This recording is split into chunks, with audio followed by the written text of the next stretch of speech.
back on Jared the Bossman Show with a first-time guest for you on the show.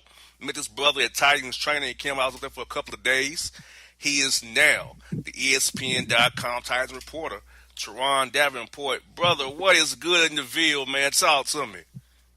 Oh, it's all good, man. I'm sitting here on the West End playing, what do you call this game? Sandbag with my wife and one of my daughters, man. Life is good, just got done work and we're just hanging out. Let me ask you, bro, talk to me about how's your adjustment been to Nashville coming up from Philly, man, coming down to Nashville? How's it been for you? Yeah, the adjustment has been fine. I mean, it's obviously a slower paced city, but I really like just the energy and the growth that this city is undergoing. So it's pretty cool, man. It's been a great adjustment. There's a lot to do, and my family and I we're really enjoying the switch. And I can't wait for the wintertime where I don't have to worry about going to my car and turning it on, before even turning it on, pouring hot water on the door so it unfreezes and then opening it. And then turning it on, and it says 2 on the thermometer. So it's going to be an even better adjustment in the wintertime. And how does it compare to your previous stops you had in your career, man? Did this Nashville stop for you? I think it's a lot similar to Baltimore. As far as the city itself is very similar to Baltimore. Team-wise, this is basically the same thing I saw in Philly in 2016, to be honest with you. It's just a young team, right? And they're figuring out, they're trying to learn how to win. And the thing that's different with this team is you got these guys that are winning close games. And that's something that the Eagles weren't able to do in 16. They lost so many close games. And all they needed was a few things to go their way and find ways to make those things go their way. And they would have been a much better team, had a much better record. But this Titans team is finding ways to win. I think the other thing that you have to look at is just the coaching staff itself, the way that they are so involved with these players. I mean, it's literally hands-on. They're literally out there breaking a sweat with the players as far as going through drills and those type of things. So that's similar, and just the energy.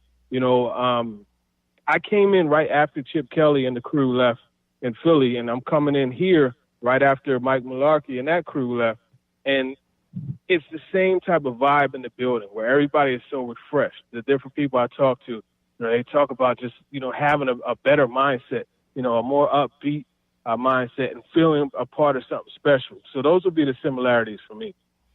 I got you. In the 3-1 start. Now after was the preseason 0-4 in the preseason, and 3-1 coming out of the first quarter of the year. That game in Miami, I know that Miami game probably the longest game probably in your career ever. All them stoppages they had in Miami, but coming off that game, losing Delaney Walker, Lawan getting knocked out, and losing guys, Marcus got hurt in that game. I mean, to come out of that and get through Marcus not being able to grip a ball or what have you, and now you're 3-1 under a new head coach and a new regime. I don't know, the building over there at St. Thomas Sports Park must be very upbeat, must be very hype, and the guys are enjoying coming to work right now. Oh, yeah, they're definitely enjoying coming to work, and they have their saying for the boys, right? That's the whole thing. It's a family atmosphere, and they're playing for each other as well as their head coach. So that's what you have. And you mentioned those adverse situations that they had to face. And I remember talking to Vrabel when I first got here. I asked him about the culture, and he was saying how he looked forward to going through an adverse situation, facing some adversity, and how that would kind of give him a gauge on where the team really is culture-wise and mentality-wise. And they've passed with flying colors.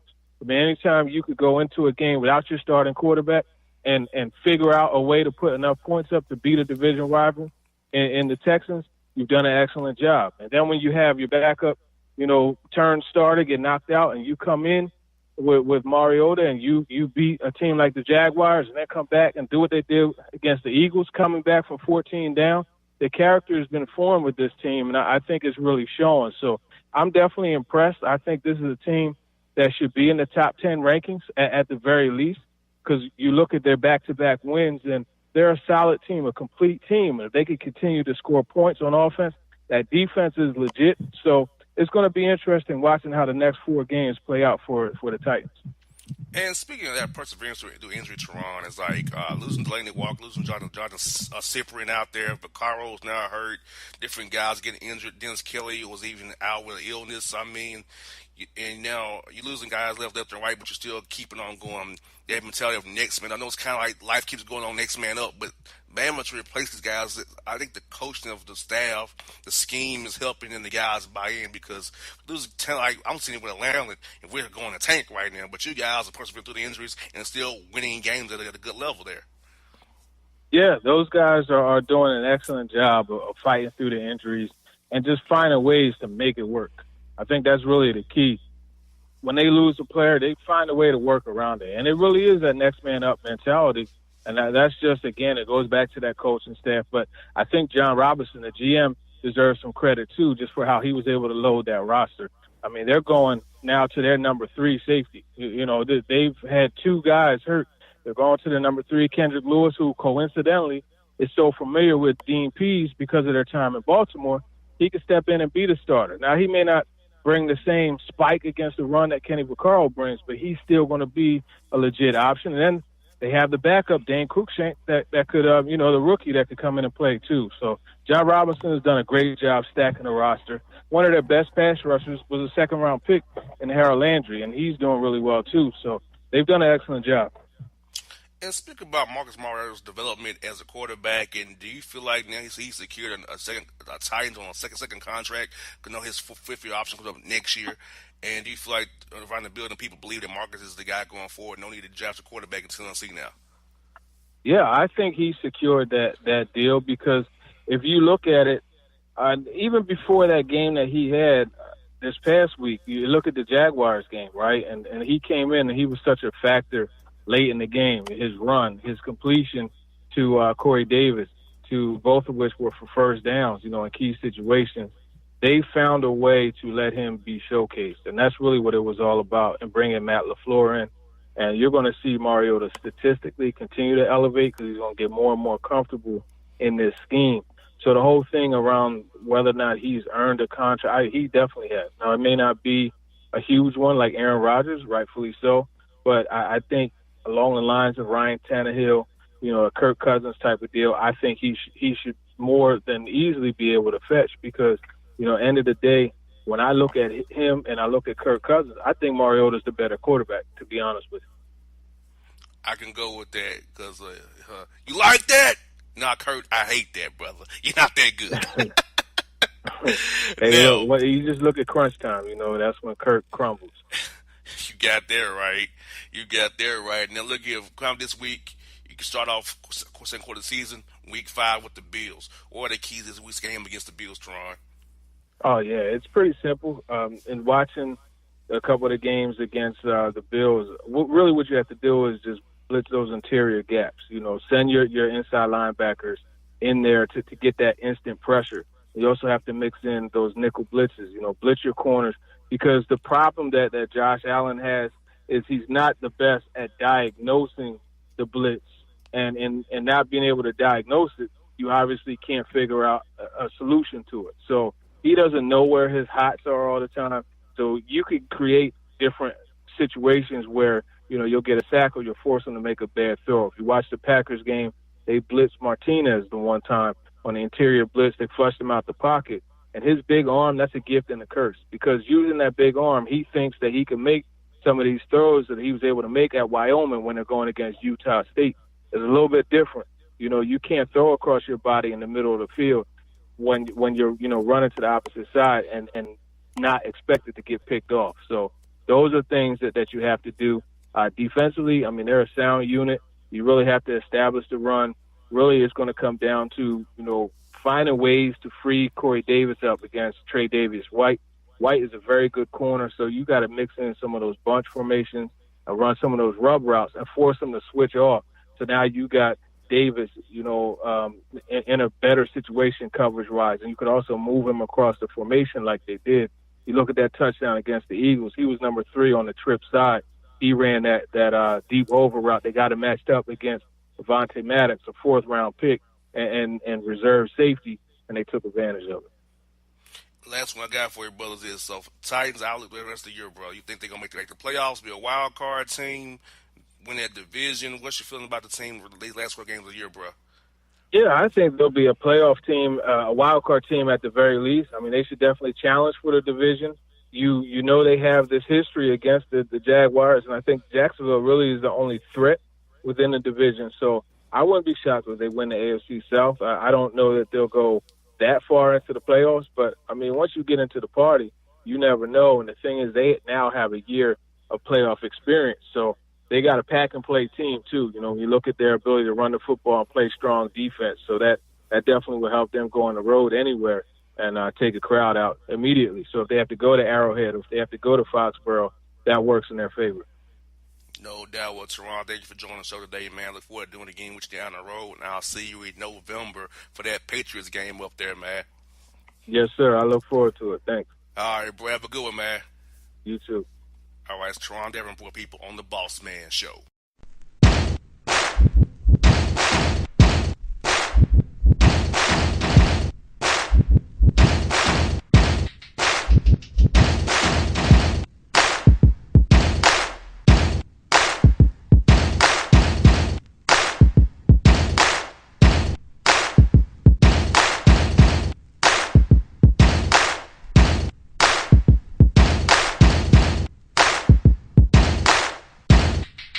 It's maybe the night that my dreams might let me know all the stars are closer, all the stars are closer. Tell me what you gonna do to me. Confrontation ain't nothing new to me. You could bring a bullet, bring a sword, bring a morgue, but you can't bring the truth to me. Alexa, play Kendrick Lamar and SZA. Okay. Maybe the night that my dreams might let me know all the stars are closer. With Amazon Music, a voice is all you need. Get tens of millions of songs. Download the Amazon Music app today.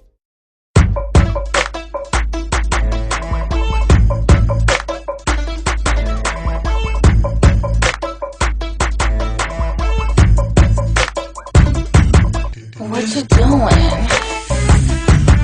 Who you with? What we gon' do?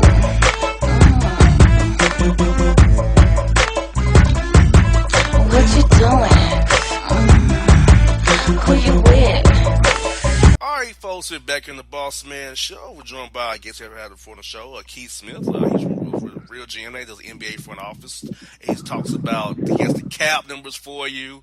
He has everything you need to know about the NBA for its money, what's going on around the league. So I'm having him on the show today, preseason wise, because I mean, I talked about, man. Keith, from my hometown Orlando, what's good, brother? It's good. All's good. It's hot down here. We haven't ended summer here quite yet, but looking forward to basketball season getting cranked up.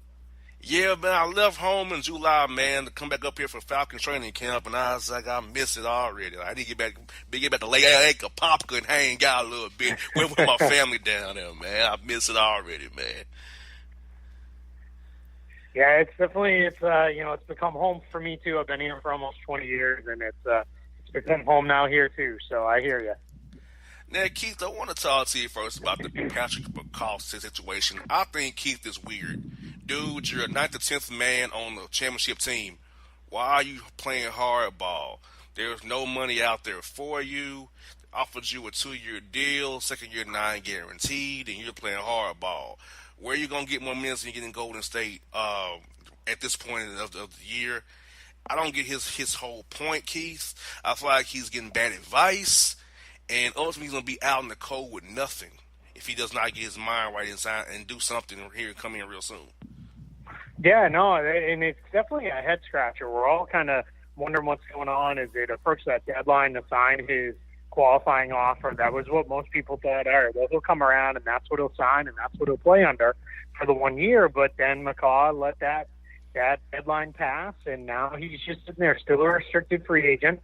And it sounds like today the story broke that it's not about money for him, which good thing because there's none left, so he's not getting any. So it's good. He's looking for a role where he can play more.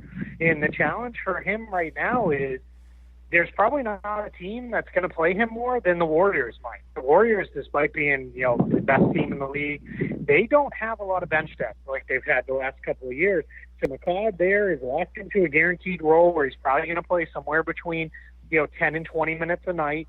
and now he's looking for a bigger role elsewhere. And this late in the game, it's not going to come. So he's probably best to just wait it out and see if someone gets hurt, and then see if he can jump in on that guy's roster spot.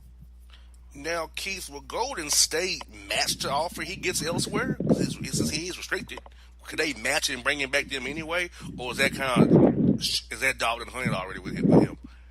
No, he's still a restricted free agent. They can match any offer that he signs with anybody else, which is likely to be a minimum contract, maybe a 2-year deal. And unfortunately, at this point, it's going to be, for him, that's probably something the Warriors need this match. And it sounds like he does not want to be in Golden State. So it's going to be something that's probably going to drag on a little bit, probably well into the season before we see Patrick McCaw land on a roster. And, with cuts coming up here real soon, he could play himself out of the league almost because, hey, you had a back injury, a neck injury. I know it was unfortunate, but you really didn't show much when you returned back. You wasn't shooting very well from the field in pick and roll or isolation. Your 3-ball was kind of off last year, so I feel like you have no leverage to stand on right now. If you're Pat McCall, I get your stance, but you have no leverage or nothing to back you up on what you're requesting or wanting to get out of this. Yeah, he really doesn't. He has, nothing, like we said, there's no money left. The roster spots are pretty much taken up around the NBA right now. At this point, his best bet in the NBA is he wants to be elsewhere, that a team ponies up and gives him more than what the Warriors think he's worth. And if they give him a roster spot, which probably has to open due to an injury, and even his overseas options are limited now because the overseas teams pretty much have their rosters finalized and set, and any good money left overseas is gone as well. So he's really let this thing go further than anybody expected, and it's probably going to come back to bite him in the end. Now, Keith, what about Jimmy Butler? I haven't heard much this week about him getting traded. I know the Timberwolves at first didn't want to trade him. Thibodeau was being stubborn as usual, but Butler kind of said he told Tibbs in August about, hey, he really wasn't seeing this working out. So do you think the Timberwolves misplayed this? Should have traded him in July, August maybe, and now it's going to the season, and now their year is pretty much starting off with a cloud over their head now, and who knows if Butler on the roster, they can't even compete in the deep Western Conference this year. Yeah, the challenge for them is he didn't really come public with the request to be traded until just fairly recently, only over the last few weeks. And they weren't in a position in July or August where they were going to move him. Their intention was bring back what had been a playoff team for the first time in a very long time in Minnesota. They're bringing it back basically intact with a couple of minor moves around the edges of the rotation. And their hope was, we'll get back at this thing and get back to the playoffs. And then Butler surprises them with this out of nowhere, seemingly, I want to be traded, even though there is some buzz that he was unhappy in the locker room. That's different from trade me, I want out of here. And now all of a sudden the Wolves are kind of in this holding pattern where they're asking for a ransom for Butler, but nobody's going to pay it because other teams are looking at it and saying, I'm not going to give you that much, and you're not going to get it from anywhere else. So you got to come back to me with a much more reasonable ask, and then maybe we can start getting serious about this. And Keith, this is what I want to kind of tie this into this right here is that fact with so much money coming up this summer for teams having cap room, why would you trade for him now? And that's why I want to also kind of tie in this too, Keith. So we would not have as many of these deadline salary dumps per se because teams will say, well, I'm going to give up a pick. I can just eat the salary for the rest of the year and wait and it falls off in July anyway. Now I got the cap room. So I don't foresee so many trades this year because of teams looking at, well, look, I'm going to be on the cap anyway. Let me just let this guy ride out the year and I have the money come July. Yeah, no, you're right. So as far as Butler goes, that's the prevailing thought with quite a few of the teams are, we're not going to give up a big package for this guy because we'll just sign him when he's a free agent if we want to go get him and he's interested in being here anyway. That's the thought of the big market teams like the Clippers and the Knicks and maybe even the Lakers. Those teams are saying there's no reason to go trade for this guy because we have the cap space that we can make this happen if we want in the summer. The other challenge for just every free agent in general is this is going to be a great summer to get paid. But if you're not paid in that first wave, that first really week or two of deals, that money's going to dry up very, very quickly. We see this anytime there's a lot of cap space around the NBA. Teams just can't help themselves. So they spend a ton of money right away, and that's where it goes. As far as trade deadline, we'll see. Sometimes what ends up happening is guys who are on expiring contracts become a little more movable because teams say, well, hey, I'm not really taking on any risk. I can just move this guy, and then I can end up with getting that money off the books this summer anyway, and it's not going to have any long-term impact to the cap. So a lot of that will depend on what teams are where and who needs what when it gets around the trade deadline. And I want to see this now, Keith. Now, I kind of assume the Warriors will win this year, but who are some teams that may be threatening them in the Western Conference and maybe out east? Could it be a Boston, Toronto, Houston, maybe? The Lakers, maybe, or OKC. Who do you feel as a legitimate threat to the Warriors this year? Yeah, I mean, you name the big ones. In the West, it's the Rockets for certain. They were right there last year. The Rockets, I know a lot of people are down on them because they lost Trevor Ariza, and are they going to be better or worse? But they've still got a lot of talent there. I'll tell you, got to watch in that lineup that they love, and they think he's going to be a better fit for them than Ariza was, and that's James Ennis, who is really, seems to find the team for him where he's going to work best. Then you've got OKC. They've got a lot of talent, plus a very good defensive team when they're fully healthy, especially with Andre Robertson back. You need to have a lot of those guys who are in that 6'5" to 6'8", 6'9" range that can switch and do a lot of things. And OKC has that. Utah believes their defense can, compete and hold the Warriors down enough to be competitive. And then on the east side, it's Boston and Toronto. Those are the two teams that are feeling like, hey, we could go for this. Philadelphia is very much happy with their situation, likes their guys, but title contention is probably a year or two away for them. So it's really Boston and Toronto getting in there and saying, hey, we've got enough guys, we've got the defenders, we've got the versatile roster that if we get there, we can make a run at the Warriors. And now, Keith, I want to talk about new coaches. No, you got Steve Clifford in Orlando, got Lloyd Pierce here in Atlanta, and in Memphis, Bickerstaff became the full-time head coach. And I wanted to ask you, based on what you looked at this year, who are some new coaches who you believe will have the most success this year coming into your team's year one? Yeah, the guy who immediately comes to mind is Mike Budenholzer with the Milwaukee Bucks. It sounds like, he's in just a great spot there. That was a good team already that just really needed to have a coach that was a little bit better than Jason Kidd or Joe Prunty.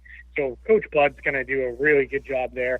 Dick Nurse will do a nice job with Toronto, just an established roster. As long as Kawhi Leonard stays healthy, even though he's a first-time head coach, he should have a solid run at things. So those are two guys who come to mind immediately for me that I think are going to get a lot of pub as far as guys who really help maybe take teams to the next step or get them past where they had been previously. If I want a guy for you, Keith, does Kawhi Leonard finish in Toronto? Does he force his way out in the deadline, or they realize he won't sign there, or he'll end up staying there long term, in your opinion?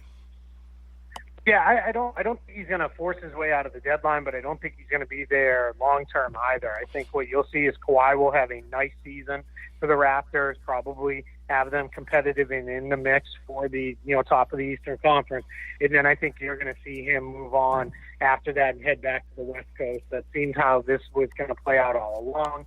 The Lakers and Clippers are both in position to be able to add Kawhi without doing too much else beyond just clearing out some of their cap holds for their free agents. They'll be able to sign him. So I think you're going to see him have a nice year in Toronto and then move on to the West Coast. And one more on Toronto before we close up here, Keith. If Kawhi Leonard leaves, does that pretty much guarantee that Kyle Lowry will be traded in the offseason somewhere else? Because that team will be blown up pretty soon after that. Yeah, it probably depends a lot on how this season goes. If the Raptors have a really good season, if they make the finals, even if they lose Kawhi, they'll just go back in and try to get whoever the next guy is that they can bring in and try to replace him as best they can. If they have a disappointing season, let's say they don't even make it to the Eastern Conference Finals and have another early playoff flameout, I think you're going to see Masai Ujiri say, you know what, it's time to make some serious changes here in Toronto, and I think you're going to see that roster look drastically different next season than it does right now. I hear you, now, Keith. Thank you so much for your time again, brother. Hey, enjoy Orlando, my favorite place, my hometown, man. That's why I love having the show. You know, I know you know how it is down in my hometown, so I love you for that, man. Have a great one. Talk to you real soon this season, man. Absolutely. Thanks for having me. I appreciate it. All right, folks. It's Keith Smith on the Bossman Show.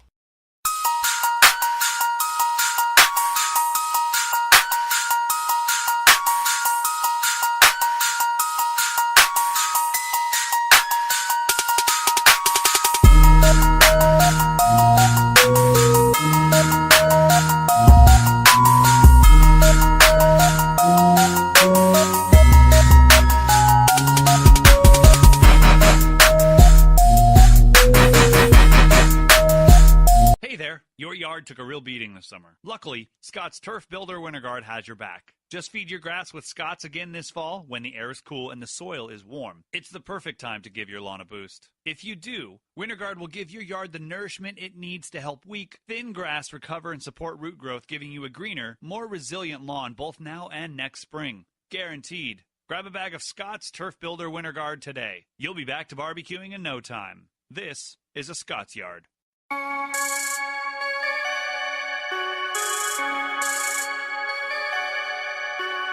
Judo.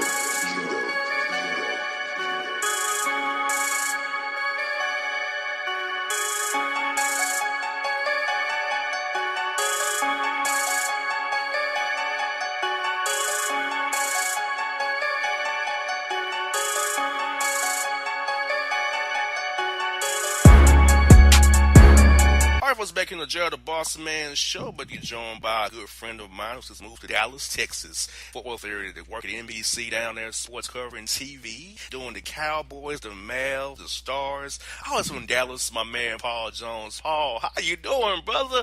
I hate your move from Tennessee, but I know you're doing big things in Texas, man. How's it down there, man?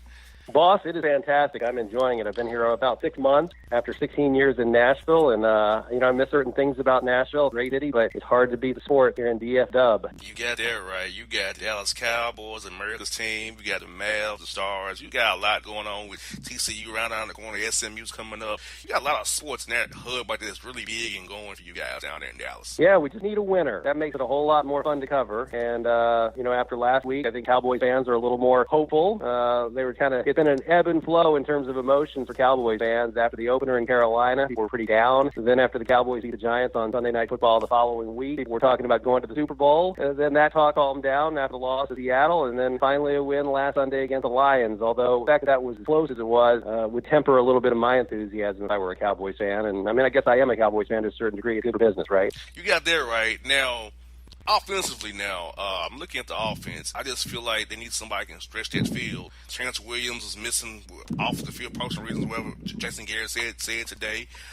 You also have, Hearns, those guys. But to me, you need I know Dez Bryant was what he was, but he did pose a down the field option that gave you a threat. But I feel like Dak Prescott tends to check the ball down, not take a risk. So I feel like it's a catch-22. So if Dak would take more chances, maybe you could get more supposed to play down the field, maybe, for the Cowboys offense. I think the Cowboys' offensive coordinator, Scott Linehan, is still trying to tinker a little bit. We're still early in the season. There certainly were a lot of dump-down passes at times, but Dak has also shown a great proficiency throwing the ball deep. He connected with Tavon Austin for a long touchdown against the Giants. He hit Zeke Elliott on the game-winning drive last Sunday against the Lions on a huge pass play that was a beautifully arced ball into Zeke's hands. And so Dak certainly can do it, but you do need some wide receiver help, and a lot of people around here don't really feel like the Cowboys addressed that issue after losing Dez Bryant or letting him go, and then the sudden retirement of Jason Witten, the trusty tight end who Dak could always, find open in the red zone and lead to a touchdown. So with those two guys gone, the big question was how will the Cowboys, do in the passing game? They tried to do it by committee, and it hasn't shown a lot of payoff at this point. I know Dez Bryant is still out there and still tweeting about wanting to come back to the Cowboys, but everything I'm hearing on this end is that the Cowboys aren't interested in that. Yeah, I think he should move on. I'm like, dude, they don't want you. They cut you. And I feel like he's like that. He's like that ex that still loves his ex-girlfriend, and she doesn't want him anymore, but he still loves her no matter what. That's how I feel. That's how I look at Dez Bryant. Like, dude, it's over. They don't want you anymore. They let you go. And Jerry Jones is a good salesman. He played you. He signed off on you leaving, sir. He's the one who said, okay, let's do it. And you're missing that whole point. You know? Yeah, well, I think he's hoping that some of these struggles in the early going in the passing game will maybe make the Cowboys change their minds, but certainly doesn't appear that. And the fact that they beat the Lions on Sunday and they got to 2-2 on the season, I mean, that's a whole lot different than 1-3. You have a lot of reason for optimism being 2-2 after 4 weeks. NFC East is looking wide open. A lot of crazy things happening last Sunday. So, who knows? But I definitely get the feeling that as much as Dez wants to come back and wear the star, he needs to look elsewhere. And, people are kind of wondering what's taking so long. And it sounds like he's been somewhat choosy. He had a chance with the Ravens earlier in the offseason. That didn't work out, or he didn't take it, whatever the case. And I'm wondering if he regrets that a little bit at this point. I think he does. 3 years, $21 million, $10 million guaranteed in year one. That's what he was offered, and he chose to turn it down. But he'll never admit he regrets it. He would never admit that. I'm going to say he would tell James Slater or Mike Fisher probably. If he did. Hey, I've only been here 6 months. Give me some time, although, that one may be a tough one to crack. Yeah, he'll do that. That's where he'll leak that story. Source, Dez Bryant tells Mike Fisher. Yeah. That's right. Oh, man, he's not get you in trouble. Yeah, no comment after this. I'm done with that topic. Yeah. So let me talk the Cowboy defense. Sean Lee's hurt again, but my man from Notre Dame, Smith, is playing well. I see the young guys, Lewis and Byron Jones and Owuze out there working hard. Tank Long doing his thing. So does the Cowboy defense have enough, Paul, in your opinion, that they could make a run in the playoffs maybe? With the NFC is being kind of down right now. And with those young guys grow up some more, and Sean Lee gets healthy for a good stretch to get them over the hump there in the quarters 2, 3, and 4 this season here going forward. Well, certainly they have the talent on the defense side of the ball. You mentioned Sean Lee's injury. Leighton Vander Esch, their first-round pick, has stepped up huge. I think the Cowboys coaching staff is really impressed by what they've seen from that young guy. And 55 is making a lot of plays out there. He has a lot of speed. He's getting guys quickly after they catch the ball, and he's taking them down decisively. So I think there's a lot of enthusiasm about guys like him. The hot boys, they're the guys who get the sacks up front, led by DeMarcus Lawrence. I mean, DeMarcus is having an incredible season, a guy playing under the franchise tag. He's handled it with a great attitude. He didn't complain, and he said, you know what, I don't even want to talk about it. I'm going to go out there and do my job. And I think he's eyeing that big payday next year, and kudos to him because he's gobbling up quarterbacks almost every Sunday. And I think that the Cowboys defense does have the talent to help the Cowboys make a run this season, but as was shown in the opener against Carolina, the offense is going to have to get points. And if the offense is inconsistent, which it has been throughout 4 games this year, and it stays that way throughout the entire season, no matter how good the Cowboys defense is, I'm not sure it's going to get the job done. So it's hand in hand, the offense, the defense, the special teams, they all have to make the plays. And, shout out to the special teams. Brett Maher, the kicker for the Cowboys, missed his first attempt of the season. He was the guy who the Cowboys opted to go with instead of their longtime kicker, Dan Bailey. A shocking cut on cut day, letting Bailey go. They go with Maher, a guy who had never made a field goal in the NFL. He comes in his first attempt against the Panthers, misses it. You're thinking, boy, this could be devastating for him and his psyche, but he's bounced back, and he's drilled him ever since, including that game winner against the Lions on the final play of the game. So it's a team game, boss, as you know, and the defense can be as good as it wants to be, but I don't think this is going to be like a Ravens Super Bowl team where the offense can be and the defense carries the way. I think they both have to have really good seasons going forward. You got that right. Now, last question for the Cowboys I got for you is this. How close is it for Earl Thomas? Did Jerry Jones, was he going to give them a second-round pick? Seattle would take it, or that never got that close at all? From everything I've heard, it never got that close. The Cowboys did not want to part with as much as the Seahawks were asking for. And, as much as Earl Thomas wanted to come to Dallas, he made that clear at the end of last season when he ran up to the Cowboys head coach Jason Garrett in the tunnel and said, come get me, coach, come get me. I'm sure there was an interest from the Cowboys because Earl Thomas is quite a talent. But from everything I've heard, it never got, that close to happening. And, then poor old Thomas, look what happened to him last week. And, you hate it for him, but it's not gone well for him. But the Cowboys, I think, feel okay about not making that move. And where's the Mavs outlook for this year? They got DeAndre Jordan finally in Dallas after years of he bailed out on with that whole weird Clippers deal. You got Harrison Barnes and Wes Matthews on last year's deal there. You got you got the kid Doncic that you drafted. The Hawks should have drafted, in my opinion, but the Hawks made a horrible trade with you guys. This is the Thank you. Thank you, boss. Sorry for the day. But how do you feel like they'll do this year? They say, fleece the Hawks for Luka Doncic, man. Yeah, the Mavs owe the Hawks, I think, when this is all said and done. Luka Doncic looks like a spectacular talent. We haven't had a lot of chance to see him so far. He wasn't active much during the summer league, but we did get a chance to see him last Saturday night in an exhibition game against the Beijing Ducks. Now, granted, that talent isn't what he's going to face night in and night out in the NBA, but still, we got to see a lot of him in the open floor. He's 6'7". He has great speed, great agility. I mean, he's listed as a guard and a small forward. It's like Magic Johnson almost, the way he can run around, dribble with the basketball, go hard to the rim. I mean, he looks like an incredible talent, and I know Mark Cuban, the Mavs owner, is ecstatic to have that guy. And I think the Mavericks will be better this year than they were a year ago, but will they be a playoff team? It's hard to say at this point. I mean, Rick Carlisle, the head coach, wouldn't go that far. In fact, he wouldn't even put a number on the number of wins he thinks they can get this year. But I think he is optimistic about what he has. Dennis Smith Jr. has a year under his belt. He presumably will only get better. And DeAndre Jordan, I mean, you mentioned him. Great to finally have him in a Mavs uniform. He joked on media day. People from the media were saying, you seem so personable. We haven't seen the side of you, DeAndre. And he looked at one of the reporters and said, well, for the last 3 years, y'all hated me. So I probably wasn't likely to open up too much in interviews. But he's ready to do it now, and he's going to be a great fit as well, I think. I tell you what, PJ, I look forward to seeing you in Atlanta, hopefully on the 18th of November when the Cowboys come to town. Hopefully I'll see you there, because it's a big game for us, man. Yeah, how about those Falcons? It'll be a Matt Ryan silent count at home game as usual in Atlanta. That's right. Cowboys fans travel. Hey, we had the Saints here, Matt Ryan, silent count at home. The Panthers, silent count at home. The Bengals, silent count at home. What's going on in Atlanta? We have a new stadium, but we have our own quarterback going to a silent count at home. Another game. I think it's Cowboys. Silent count at home. I can see it coming there on 18th. Yeah, book it, boss. You got that right.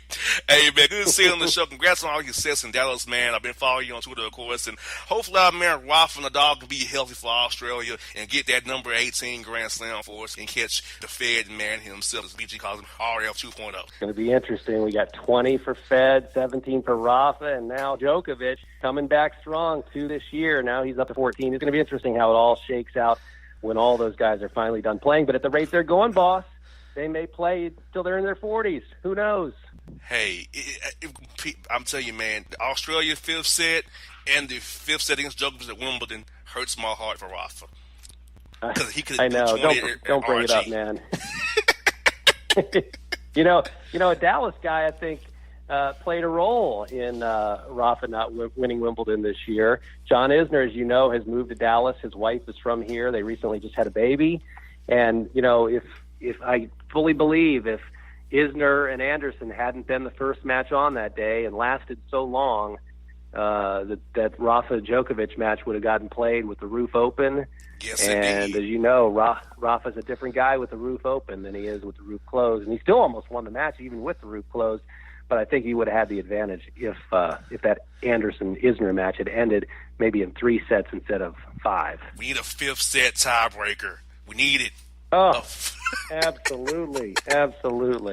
Need a 5th set breaker for real to help out our man Rafa and get these matches done sooner, please. Hey, I think the U.S. Open proved that, even more than ever this year. Having that in play, and I don't know, BG. I'm not sure what his stance on whether these other major tournaments will ever come around, but I think you and I are certainly hoping for that, and a lot of tennis fans are hoping for that because we think it'll be better for the game in the long run and the health of these players. Yes, and John Isner hasn't been the same since Wimbledon. He's pretty much tapped out, and Anderson, he made a good run at the U.S. Open, but he tapped out as well. So, and Rafa at the Open played all them long matches. So guys can easy eventually, but I also him was playing long matches, but still, but that 5th set breaker is very important to help the players, TV partners, and the fans, because we don't want to be sitting there for 7 hours in this hold. We want an ending point. That's why we love basketball, football, not so much baseball. We know we have an ending point in those sports there.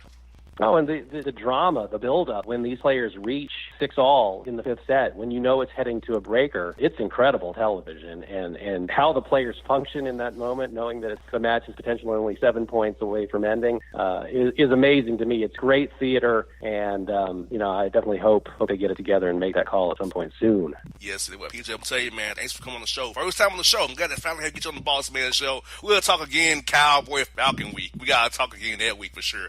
And get a preview of that game for the fans here in Dallas and here in Atlanta to know what to expect on the field. Mercedes-Benz Stadium on the 18th of November in Atlanta. Okay, count me in. I'd love to, boss. All right, have a good one, buddy. Talk to you real soon, man. All right, take care. All right, it's Paul Jones, people on the Bossman Show.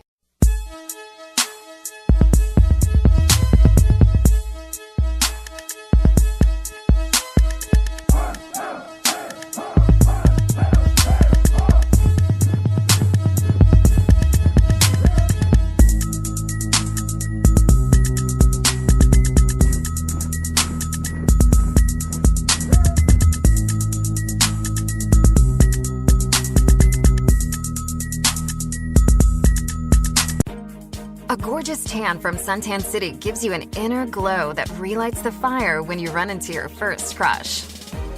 Vicky, who was that? An old boyfriend. Lucky you just tanned at Suntan City. Lucky he's single. We're doing lunch tomorrow. Won't be single for long then. During Tour of the City, try all 5 tans, including spray tan, for just $4.99. Restrictions may apply. Click to buy now. Suntan City, let yourself shine.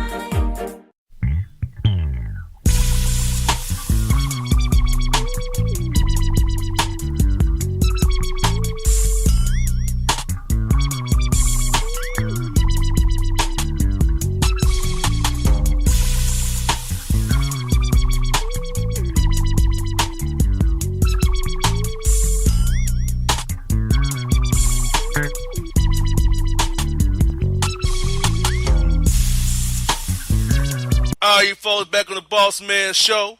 Time to go out 20 West, up 78, out 22 to Memphis, Tennessee, to my man about to head. He had a great weekend of Memphis madness. Penny Hardaway back in the city. The Memphis Tigers are back, allegedly. It's the man himself. Click Sports Bar and Billiards, Till Like It Is show. It is J.C. Smith. What's good, my good brother? Yo, what's good? What's going on, man? Man, bro, trying to get these Falcons to stop somebody, bro. Man, they can't stop a middle school football team right now, man. They sure can't, bro. And we got Pittsburgh who can, look here, Big Ben and Antonio Brown will get real healthy against the Falcons this week. I know, right? Yeah, man. Falcons, they'll get it together eventually, man. They're too talented of a team. I know they're dealing with a lot of injuries on the defensive front, man. Matter of fact, they called me to see if I could play safety for them, man. That's how bad it's getting for the Falcons, man. Hey, so it's like a 10-day contract. Man, what? I told them, I give y'all a series, man. Like one series, man. That's all I got in, man. One series, but bruh. Know who still want their old girlfriend, they want the old boo back, is Dez Bryant. He talking about he want to be with the Dallas Cowboys. Like, bro, it's like, you know how sometimes when you break up with a chick or she break up with you, how it's something about them. You can't let them go. You just can't let it go. You got to have them no matter what. That Dez and Dallas Cowboys, but guess what? The girlfriend don't want him back. She's like, Dez, it's over. I'm done, Dez. We let you go. And he believed that Jerry Jones still loves him. If he loved him, he would have you on the roster. He the one made the final call to let you go. Like, I don't know. I don't get it, bro. How he can't see it. I mean, I don't understand. Yeah, man, it's sad, man. You know what I'm saying? It's a sad situation to where, you know, you talk about a guy who was, you know, Pro Bowl, elite caliber receiver, man, and he can't even get on nobody's roster right now, man. And he's 100% healthy. You know, you can't use injury as an excuse, man. So, you know, this is a weird situation, I know. And I think he's kind of doing himself a disservice also by staying on Twitter. And you know what I'm saying, and making those comments, man. He probably would have, you know, been better served just to chill, bro, and just wait on somebody to call you, man. You don't have to you know, because you look thirsty right now with all the comments and everything he was saying, man. You know, I think the Patriots might try to highlight it, man. You know what I'm saying? All their foolishness, man. So, you know, this is not a good look for him right now, man. You know, he's trying to come back home, but you know, they say love don't live here no more, man. Exactly, and like, I wonder does he regret not going to Cleveland now? Now that Baker Mayfield, the quarterback in Cleveland now, not Tyrod Taylor. It was a 1 year, $5 million deal they offered in Cleveland. Remember in Baltimore, 3 years, $21 million, $10 million guaranteed. Man, he should took their money, man. Yeah, and he's looking so bad right now. Yeah, man, it's not a good look at all for my guy, man. You know, and you know, by all accounts, Dez is a good guy, man. You know, he's just, I don't know if he's being, you know, misguided by agents or is that just his own doing right now that's really causing him to, you know, have to sit out. Because he may be looking at sitting out this whole season at this point, man. And it's his own fault. Yeah. And, like I said in previous shows we've had together, he did not have the foresight to see that the writing on the wall. They gonna cut me. Mm-hmm. He should have forced the cut before the league year started on March 9th to get in free agency, get in that rush. But he's so, like, I'm sorry. I am not that loyal to anything that I'm going to hurt myself.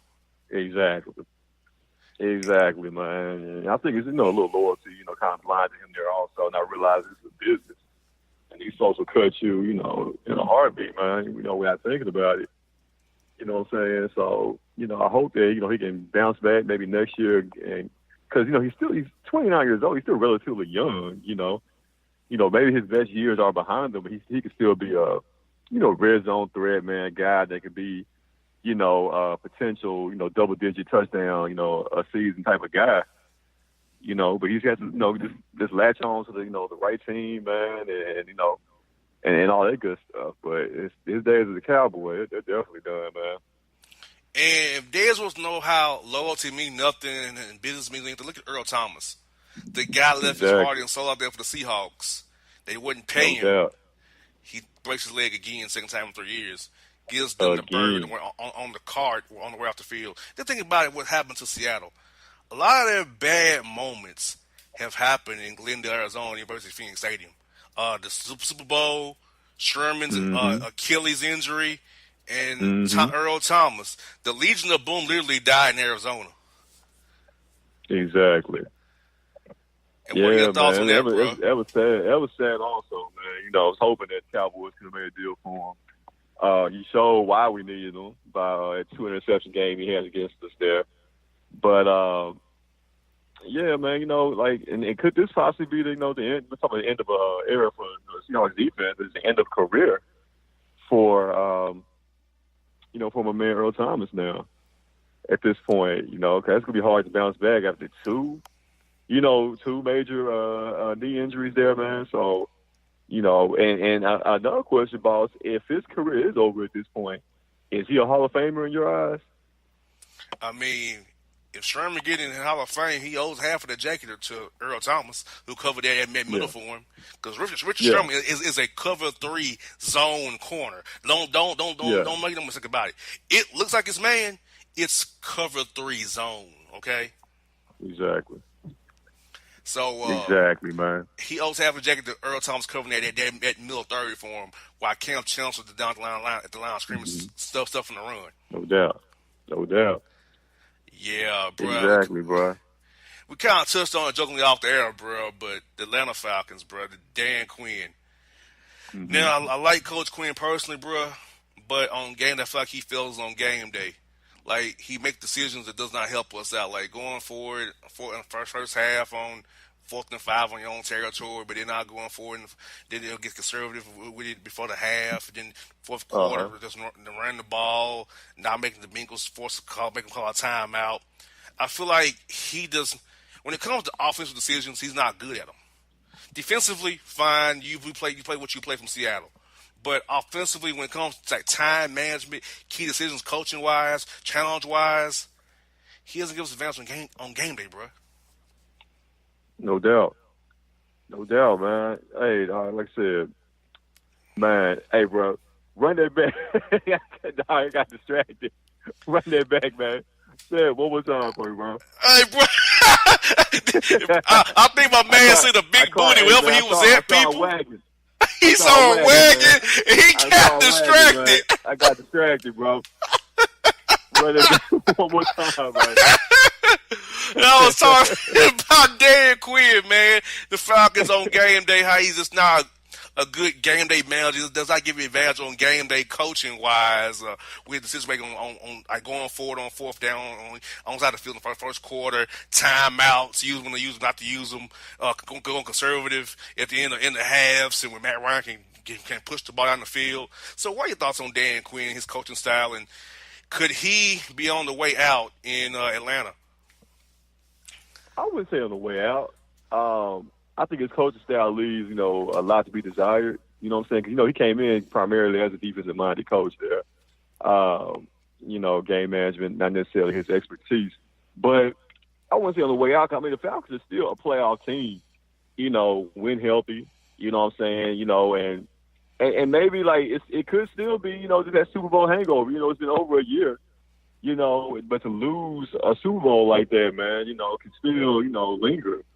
Linger in the air there, and and the injuries are definitely unfortunate thing, man. But I would just definitely, I would say, ride it out with him, man, and just see what you got at the end of the year with him. But if the Falcons fire him, hell, we'll gladly take him to Dallas. Well, Jason Garrett has like the ultimate job security. He's so close to the Jones, I don't think he'll ever break him off. Exactly. Well, hey, I wouldn't be so sure of that this year, boss. If they go 8-8 and miss playoffs, I wouldn't be so sure of that, bro. How can we keep Jason? I think this could be the end of Jason Garrett, man. I got a feeling. You got a feeling. I got you. I got a feeling, bro.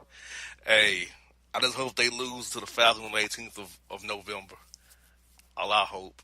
Lose. I can't wait to see that happen. I'm going to have fun. I hear you, man. I'm like, hey, Dak, tap dancer. How you doing, brother? Zeke Elliott, tap dance. Raccoon, huh? Raccoon. Man, don't do him like that, boss. Don't do him like that, boss. Bro, I'm going to come out there with a daggum cane and start tap dance. Man, you a fool, man. Don't be so mean, bro. Don't be so mean. Come out there tap dancing, playing, lift every voice and sing to them both. This hurt you? This bother you? Oh, fool, bro. Hey, last thing I got for you, bro, is this. The Panthers signed Eric Reed. He has no plans to drop his case of collusion against the NFL. And he's back in the league again. Now, my question is, will he kneel tomorrow, or will he stand? That's my biggest question. But how you feel about him being back in the league? How you feel about him still having his collusion case against the NFL, even though he signed with the Panthers for a 1-year, $1.9 million contract? Hey, man, I'm glad, he's back in the league. He definitely deserved to be. No reason why he should have, been out of the league in the first place. You know what I'm saying? But I hope he does, kneel or show some form of solidarity there, man. You know what I'm saying? And I think he will, man. I think he will just kind of, to rub it in the face, rub it in the nose of the NFL there, man. That's what I would do. So I hope he definitely abides by that, man, and does something to show, hey, y'all try to get rid of me. Y'all try to keep me out, but I'm here, bro. And it hurts, bro, because I told Dan Quinn and Arthur Blank to sign him. They gave me a look like, we don't need him here. He might be too controversial. And the division rival got him, of all the teams. Right. Of all when you need him, like they need him bad. Right. And you pass over him because of what? You're in Atlanta, a town where it would go over very well, him doing what he do. Exactly. But, hey. Exactly, man. They thought about money first. And speaking of money, we know y'all are making money at this sports bar in Memphis. So talk to the people about clicks who have not heard about clicks on the show. I do listen to bro, because you might not know we have now picked up 14 new affiliates here on the Bossman Radio Network here. So, not heard about Clicks Sports Bar Memphis. Tell them about Clicks, what you got to do down there with the Three Kings in Memphis, brother. Man, Clicks to go down each and every Saturday night. You know how we do it, man. The livest karaoke spot in the city, baby. It's what we do, man. So make sure you come on out if you're in the city, man. Tonight is popping, man. Come through. Drinks on me. Drinks on me. Just say JC at the bar, and you get one free drink on me, man. How about that? No doubt, folks. You go to Clicks. It's live. It's in color. It's personable. You got DJ Sweets, Brandon and JC on the microphones with your help doing your karaoke thizzle at Clicks Sports Bar and Billiards. Get your good food. Get your billiards in over there on Malco Way in the city of Memphis, baby. Bruh, good to talk to you, my man. We'll get it next week, bruh. Hold it down tonight at Clicks, my good brother. All right, boss. I'm going to get up with you, my guy. Appreciate you. No doubt, bro. Take it easy, homie. All right, boss.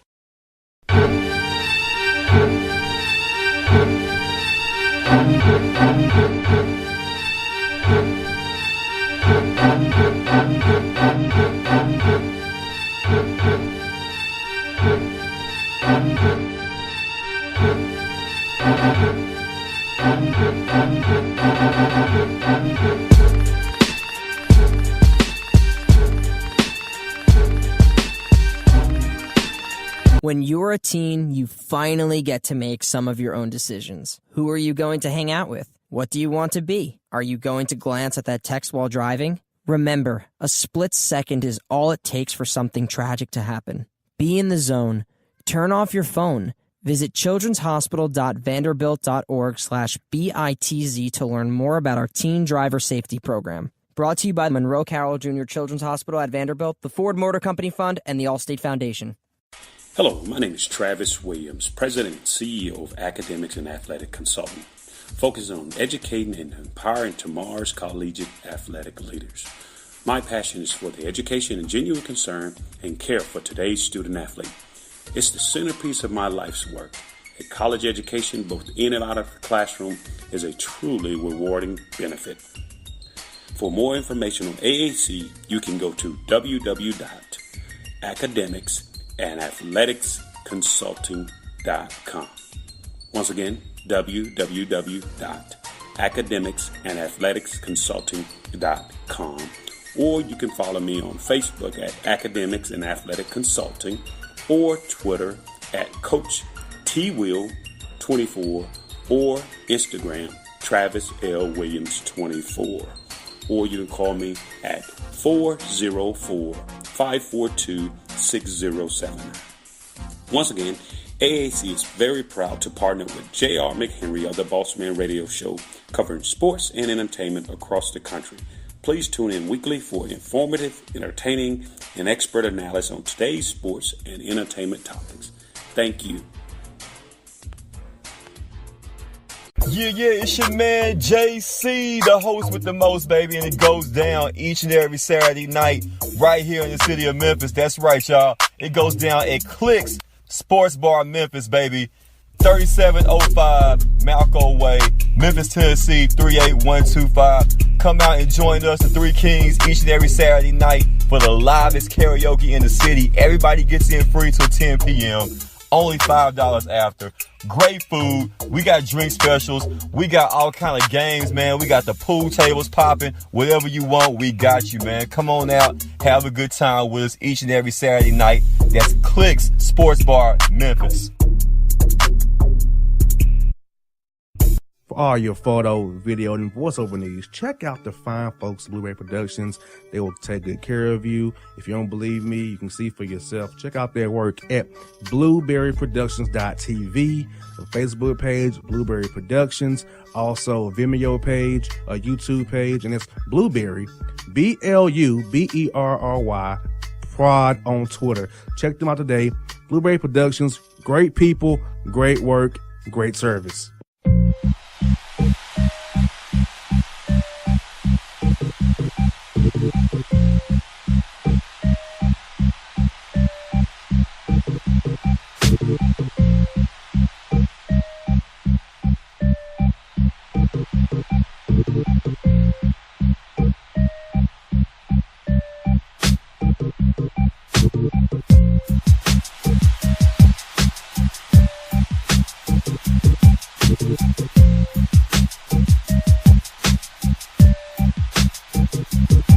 Bye.